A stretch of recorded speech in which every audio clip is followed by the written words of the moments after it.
Nessa aula, iremos criar os pilares do projeto. Antes de começar, verifique se o filtro de vegetais está como default, padrão, assim a grelha ficará visível. Em 3D, podemos usar o filtro de visualização da estrutura para mostrar apenas os elementos estruturais. Percebemos que, até agora, temos apenas as lajes como estrutura. De volta à planta, vamos selecionar a ferramenta Pilar. As definições de pilares são muito simples. A maioria delas, se não todas, estão presentes na barra de definições rápidas. Para inserir um pilar, temos alguns métodos de geometria como um clique para inserir um pilar reto na vertical, 2 cliques em planta para fazer um pilar inclinado, 2 cliques, dessa vez, um para posicionar e outro para rotacionar o pilar. Temos o material do pilar, o formato da seção, que pode ser quadrilátero, circular ou perfil complexo, ou seja, um perfil personalizado. Temos a opção de adicionar um revestimento, indicando a espessura e o material. Conseguimos marcar se queremos um comprimento fixo ou flexível para o pilar. Se trata do comprimento e não da altura do pilar. Conseguimos alterar as medidas da seção, que pode ser única em todo o elemento ou com uma forma trapezoidal, indicando então as medidas diferentes para a seção da base e do topo. Indicar um ângulo de rotação no próprio eixo e a localização da linha de referência na seção do pilar. Se o pilar será reto ou inclinado, e indicar o ângulo de inclinação. Nesse caso, repare que se o comprimento do pilar estivesse fixo em 3 metros, ele não teria a mesma altura. Temos também o formato de acabamento do pilar, tanto no topo quanto na base, indicando se ele acaba de forma horizontal ou vertical, ou ainda em uma angulação específica. Se o pilar está embutido em uma parede, conseguimos marcar independente ou envolvido. Se envolvido, o pilar receberá automaticamente o mesmo acabamento da parede. Através da paleta flutuante, podemos editar o pilar da mesma maneira que vimos, porém de uma forma gráfica. Clicando no ponto da linha de referência, temos a opção de modificar o ângulo de inclinação, reduzir ou alongar o comprimento ao longo do seu eixo, e ainda modificar o ângulo de junção.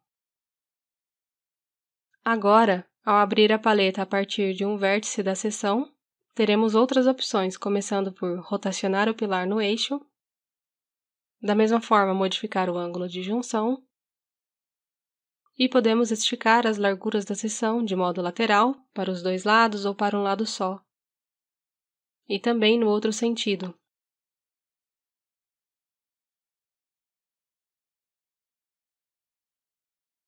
Se a nossa estrutura fosse formada por muitos pilares, poderíamos inseri-los utilizando o comando multiplicar na paleta, como vimos em aulas anteriores. No nosso caso, vamos duplicá-lo para as posições mostradas na tela. Vamos inserir um pilar no eixo 4C e vamos alterar as medidas da seção para 19 por 39 centímetros. Vamos ajustar os pilares, sempre em 3 centímetros para dentro da parede. Duplicamos o primeiro em 4,20 metros para a direita. Sem sair da seleção, tornamos a duplicar para o eixo Y. E, novamente, sem sair da seleção, duplicamos os 4 pilares para o outro extremo. Lembrando sempre de afastá-los em 3 centímetros do fim da parede.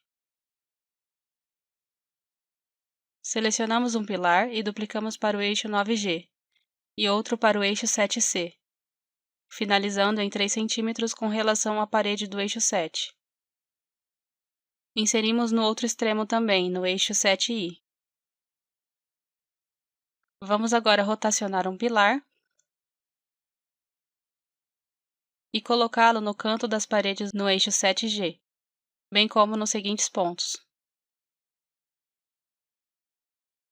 Por fim, colocamos pilares também nos eixos 4D e 4F.